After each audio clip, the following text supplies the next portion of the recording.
नमस्कार साथियों, दिल्ली के सभी नए पुराने दिव्यांग विधवा वृद्धावस्था सभी तरह के पेंशनर का आज 5 जुलाई 2026 के एक नए वीडियो में आप सभी का स्वागत करता हूं। आशा करता हूं आप लोग बहुत अच्छे होंगे। साथियों, आप सभी को मैं बता दूं कि देखिए, आप लोग का कल की डेट में भी पेंशन डाला गया है लगातार। आज संडे है फिलहाल, लेकिन लगातार अब जो है आने वाली कल की जो नया हफ्ता शुरू हो रहा है, कल से भी जो पेमेंट्स है, पेमेंट आने का सिलसिला लगातार जारी रहेगा। देखिए दोस्तों, आप लोगों के जितने भी सवाल है, सभी सवाल को मैं गहनता से देखता हूं। आप लोग को जिस भी प्रकार का समस्या होता है मैं बताता हूं उस बारे में। कई लोगों ने मुझसे लिखा है कि सर हमारा आ गया, आई है, बहुत अच्छा है, बहुत आ गया हमारा, कोई दिक्कत नहीं। लेकिन कई माताएं बहनें ऐसी हैं जिनका अभी भी 3 महीने 4 महीने का नहीं आ रहा है। इसने लता जी लिख रही है, बेटा मुझे बता दो मेरी पेंशन कब आएगी, 4 महीने। अब देखिए सेम कंडीशन। और कई लोग का, मेरा नाम अक्षय, मेरा नाम मैं अक्षय, मेरे पापा श्याम लाल है, विभाग विभाग में मैं भी गया था तो पेंडिंग दिखा रहा है।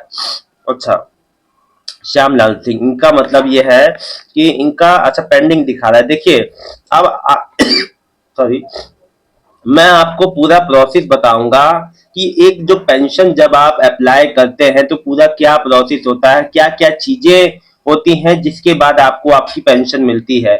और आपकी जो 3 से 4 महीने से, देखो मैं आज आपको मेन रूप से टेक्निकल बात बताऊंगा, समझना ध्यान से। एक एक आप लोग पूछते हो ना प्रूफ दिया करो, ये दो प्रूफ दो, हर बात को टेक्निकल रूप में बताऊंगा, उसको ध्यान से समझना। देखो, जब भी दिल्ली की कोई विधवा वृद्धावस्था दिव्यांग पेंशन कोई भी बनता है, आप अप्लाई करते हो तो उसका लाभार्थी का आवेदन जो है, आप लोग का आवेदन एप्लीकेशन फॉर्म एक्सेप्ट होने के बाद भी है ना, उसका विवरण समाज कल्याण विभाग के रिकॉर्ड में दर्ज किया जाता है। हर महीने लाभार्थी का डेटा सत्यापित किया जाता है ताकि देखो उचित लाभार्थी तक ही लाभ पहुंचे, पीएफएमएस के थ्रू, डीबीटी के माध्यम से। विभाग भुगतान की फाइल तैयार कर वित्त विभाग से स्वीकृति लेता है ताकि भैया आप लोग के लिए प्रॉपर फंड एलोकेट। भैया मान लीजिए कि 1000 लोग का पेंशन आ रहा है, अब 100 लोग नए जुड़े तो उनके लिए उतना फंड अलग से आएगा या नहीं आएगा, ठीक है। स्वीकृति मिलने के बाद राशि पीएफएमएस के माध्यम से सीधे लाभार्थी के खाते में भेजी जाती है। आवेदन स्वीकृत होने के बाद सामान्यतः अगले 1 महीने के भीतर पेमेंट आने लगती है। में से कई लोग कहते हैं सर अप्रूव हो गया है लेकिन अभी तक पेमेंट नहीं आया, तो आपका कहीं ना कहीं कोई ना कोई वित्त विभाग में आपका फाइल अटका हुआ है, आपको वित्त विभाग से मंजूरी नहीं मिल पाई है, प्रॉपर फंड नहीं आ पाते हैं, जिस वजह से आपका पैसा भी नहीं आ पाता है। कई लोगों का आपने देखा नवंबर दिसंबर 2024 वालों का एक एक साल बाद आना चालू हुआ, डेढ़ डेढ़ साल बाद। वो तो लोग हिम्मत बिल्कुल हार चुके थे लेकिन उनका पेमेंट आया। अब सुनिए कि 2 से 4 महीने वाला ये जो गैप चल रहा है, इसके ना आने के क्या कारण हो सकते हैं। संभवतः मैं सारे कारण आपको गिनाता हूं। देखिए, कारण मैं आपको एक एक बता रहा हूं, इनमें से कोई भी एक कारण हो सकता है। विभाग हर चीज को नहीं बताता है। जैसे सीएम रेखा गुप्ता जी ने खुद जनवरी में एक अपडेट दी थी कि टेक्निकल इशू के कारण वृद्धावस्था पेंशन नहीं आ रही। उस समय वृद्धावस्था पेंशन, सभी तरह की पेंशन, ये जनवरी के समय भी हुआ था कि अचानक से आते आते रुक गया था, तो उस समय भी लोग परेशान थे आप लोग। तो ये कारण देखिए, सरकार की ओर से बजट या फंड जारी होने में देरी होती तब भी ऐसा होता है। वित्त विभाग, ये प्रशासनिक जो है, स्वीकृति मिलने में विलंब होता है, देरी होती है वित्त विभाग में। मेन जो समस्या वित्त विभाग से होती है क्योंकि वहीं से फंड आता है। जो पीएफएमएस या बैंकिंग प्रणाली में कोई दिक्कत आ जाती है ना, मेन वहीं से पेमेंट आना है आपके बैंक खाते में। लाभार्थी के बैंक खाते में आधार या जो केवाईसी से जुड़ी या उसका डीबी, मेन रूप से डीबीटी, लाभार्थी का जो खाता है, यानी आपका जो बैंक खाते में डीबीटी एनपीसीआई ना हो, आपका खाता बंद हो, फ्रीज हो, आपके खाते में केवाईसी ना होने की वजह से खाता ही फ्रीज, इस वजह से होता है। इसीलिए आप जब भी अपने पेंशन का विवरण देते हैं, वो बैंक खाता लगाया करो जिसमें आपका डीबीटी एक्टिव है, डीबीटी एनपीसीआई, और आपका खाता चलता हुआ है, मतलब कि बंद तो नहीं है। और डॉक्यूमेंट का सत्यापन अगर जो पुनः होता है, सत्यापन की जो प्रक्रिया चल रही होती है तो भी पेंशन डिले हो जाते हैं। और मैं आपको बता दूं, अगर जो पात्रता की समीक्षा का रिकॉर्ड अपडेट का कार्य होता है, देखो ये बहुत महत्वपूर्ण बात है, पात्रता की समीक्षा या रिकॉर्ड अपडेट का कार्य, मतलब जितने भी बेनिफिशियरी पेंशन ले रहे हैं, सरकार समाज कल्याण विभाग इंटरनल वेरिफिकेशन कराता है, जिसमें जितने भी लोग ऐसे हैं जो पेंशन जो धारा से जुड़े हैं, जो पेंशन ले रहे हैं लेकिन वो अपात्र पाए जाते हैं, उनको खोजा जाता है कि कोई ऐसी कमी, ऐसे तो लोग नहीं है जो पेंशन की मुख्य धारा से जुड़े हैं लेकिन वो अपात्र है, उनके गले डॉक्यूमेंट है, तो इंटरनल वेरिफिकेशन भी चलती है, तो भी जो प्रभावित होता है पेमेंट 2 से 4 महीने, जैसे अभी नहीं आ रहा है। देखो दिल्ली में जो पहले भी कई बार जो तकनीकी और जो प्रशासनिक कारणों के कारण वृद्धावस्था विधवा दिव्यांग पेंशन कुछ महीने के लिए पेंडिंग से चल रही है, जिसके बाद बकाया राशि एक साथ लाभार्थियों के खाते में जमा की जाती है। यह पार्ट पेमेंट में होता है।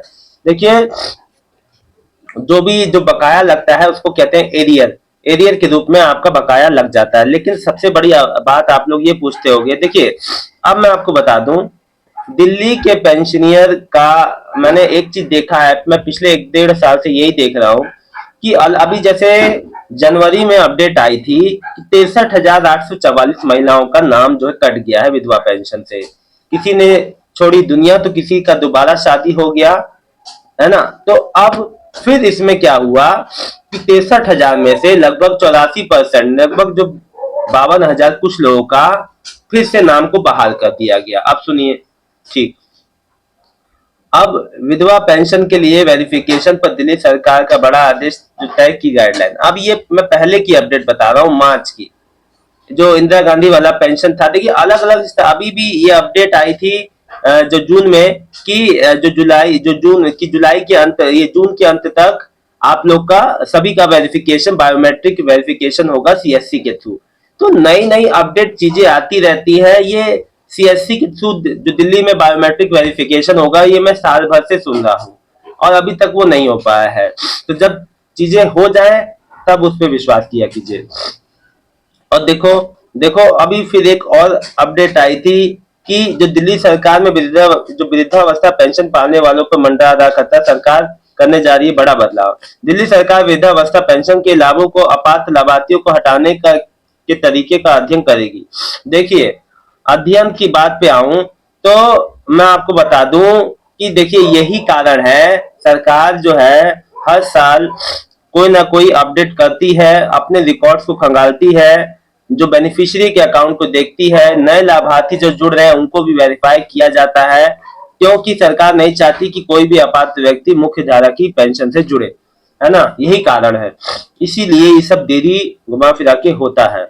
मेरे से राजू जी लिख रहे हैं, सर नमस्कार, हम दिल्ली से राजू बोल रहे हैं, विकलांग पेंशन 4 तारीख को 10/18 पर आ गई है खाते में, सर आप सही बताते हो, धन्यवाद जी। देखिए पेंशन तो आपका आना ही था, मैंने आपसे पहले ही कहा था फर्स्ट वीक में आ जाएगा, पेंडिंग वालों का भी आएगा और अभी पेंडिंग वालों का ही आना है। शाहीन अहमद, मेरा मई जून जुलाई का नहीं आया सर, बहन परेशान ना हो, सबका एक साथ आएगा या पार्ट पेमेंट में। श्यामलाल सिंह, मैं अक्षय, मेरे पापा श्यामलाल जी, ये आपका बता चुका हूं मैं। सीताराम जी, 12 मंथ से नहीं आया विकलांग पेंशन, मेरे हेल्प कीजिए सर, आपसे उम्मीद सर आप कीजिएगा। भाई देखो आप कार्यालय गए थे, इन भाई का, सीताराम जी का 12 महीने से पेंशन नहीं आया, इनका दिव्यांग पेंशन है, सब कुछ सही है, फिर भी इनका पेंशन नहीं आया। क्यों नहीं आया? कारण कई हो सकते हैं। विभाग में गए तो कहा गया आपका सब कुछ सही है, आ जाएगा अगले महीने करते करते 12 महीने होगा, लेकिन अभी तक पेंशन का अता पता नहीं है। भाई मैं आपको मैं कॉल करूंगा, आप निश्चिंत रहें, आपको बताऊंगा क्या तरीका है। अबे चौहान जी, मैं हैंडीकैप महीने की पेंशन नहीं आई है, मई महीने कब तक आ जाएगी? देखिए जी, हैंडीकैप्ड वाले जितने भी मेरे भाई बहन हैं, 1 महीना 2 महीना 3 महीना, उनको घबराना नहीं है, आपकी कोई गलती नहीं है, विभाग द्वारा ही देरी हुई है। रेवी बत्ता जी, मार्च से जून तक पेंशन नहीं आई है जी, बहुत लोग का सेम कंडीशन है, कारण विभाग की ओर से देरी है। मैंने आपको जितने कारण गिनाए उनमें से कोई भी कारण हो सकता है। रेखा वर्मा जी, आज सुबह किसी की पेंशन आई है, विधवा पेंशन नहीं जी, अभी तो नहीं आई है, समय लग रहेगा थोड़ा सा। इसने लता जी का मैंने जवाब दे दिया है पहले से। आपकी माता जी की पेंशन 4 महीने से नहीं आई है जी, पैसे लेने का और भी दवाइयों के लिए पैसे नहीं है। हम संगम विहार, देखिए संगम विहार से बोल रहे हैं जी माता जी, देखिए एक बात बता दूं, अब जैसे कई मुझसे लोग कहते हैं सर हमारे पास पैसे दवाई के लिए नहीं है, चीजों के लिए, तो ये गवर्नमेंट को ये चीज कंसीडर करनी चाहिए कि जो बुजुर्ग है, वृद्ध है, आगे पीछे कोई है भी नहीं जिनका, उनको कैसे उनका खर्चा चलेगा। समय पे पेंशन आना बहुत जरूरी है, भले नई योजनाओं पे काम हो चाहे ना हो, पुराने वालों को समय पे आए। संजय गुप्ता भाई 5 महीना हो गया, 4 जुलाई हो जाएगा, आप पेंशन नहीं आई। जी मैं बिल्कुल समझ सकता हूँ आपकी दिक्कत, लेकिन इस महीने तक समाधान जरूर हो जाएगा। मनीषा जी मेरी नहीं आई जुलाई की, आ जाएगी बहन, कुछ समय वेट कीजिए, 1 डेढ़ हफ्ते। मोहम्मद शाकिर सुबह 10 बजे मेरी पेंशन आ गई, बहुत बहुत बधाई हो। दयाचंद जी की भी पेंशन आ गई। अभिषेक जी लिख रहे हैं मेरा सब कुछ ठीक है फिर भी मेरा पेंशन क्यों नहीं आ रहा है, पूरी बात बताओ, कौन सी पेंशन है, क्या समस्या है। जो लिख रहे हैं तिवारी जी लिख रहे हैं अभी तक हमारी सीनियर सिटीजन 62 साल की पेंशन नहीं है। अच्छा कब से नहीं आई है क्या? देखिए 4 महीने से नहीं आई है तो सेम समस्या सबकी है, और विभाग इस महीने तक तो डाल ही देगा। नीरज कुमार दिल्ली की किसी भी जुलाई की विधवा पेंशन आया भी नहीं आई है जी। संजय गुप्ता जी भैया मैं 5 महीना हो गया, 5 तारीख को, क्या करूं जी? कुछ नहीं करना है, विभाग द्वारा ही दे रही है, सबके संग ही सेम समस्या है। सविता जी बेटा अप्रैल मई जून का विडो पेंशन कब आएगा? अभी आएगा माता जी, या तो एक साथ आएगा या पार्ट पेमेंट में आएगा। रेखा वर्मा जी भाई दिल्ली की विधवा पेंशन जून जुलाई की एक साथ आएगी बहन आपका, क्योंकि कई लोग का अभी एक साथ महीने की शुरुआत में आया भी था। ऋषि राखी कश्यप जी भाई जून जुलाई की विधवा पेंशन कब आएगी? इस महीने के एंड तक आ जाएगी, ज्यादा से ज्यादा अगर होगा तो। विधवा पेंशन आपको पता है डिले से आता है, ऐसे अभी जो महीने की शुरुआत में कई लोग का पेंडिंग 2 महीने का एक साथ आया था। शिवम कुमार लिख रहे हैं आयुष्मान कार्ड घर में 4 परिवार है तो चारों को बनेगा? जी सबका अलग अलग बनेगा, है ना। देखिए आप सभी के सवालों का जवाब मैंने दिया, कारण सबका समस्या एक है, 4 महीने 3 महीना 2 महीना, या तो एक संग आएगा या पार्ट पेमेंट में आएगा। घबराओ मत, विभाग द्वारा दे दी है, आपको यहाँ कुछ नहीं करना है, आपकी कोई मिस्टेक नहीं है। ठीक है मैंने आपकी सारी बातें ली, आपको अभी तक कोई ऐसा है जिसने कमेंट नहीं किया, कोई भी अपने मन की बात है, समस्या है, कमेंट में रखना, शाम वाले वीडियो में मैं आपके कमेंट के जवाब दूंगा। बहुत बहुत धन्यवाद। मेरी दिल्ली के सभी दिव्यांग विधवा वृद्धावस्था पेंशनर का कोई भी समस्या हो कमेंट जरूर कीजिएगा, आपके कमेंट का इंतजार रहेगा। धन्यवाद।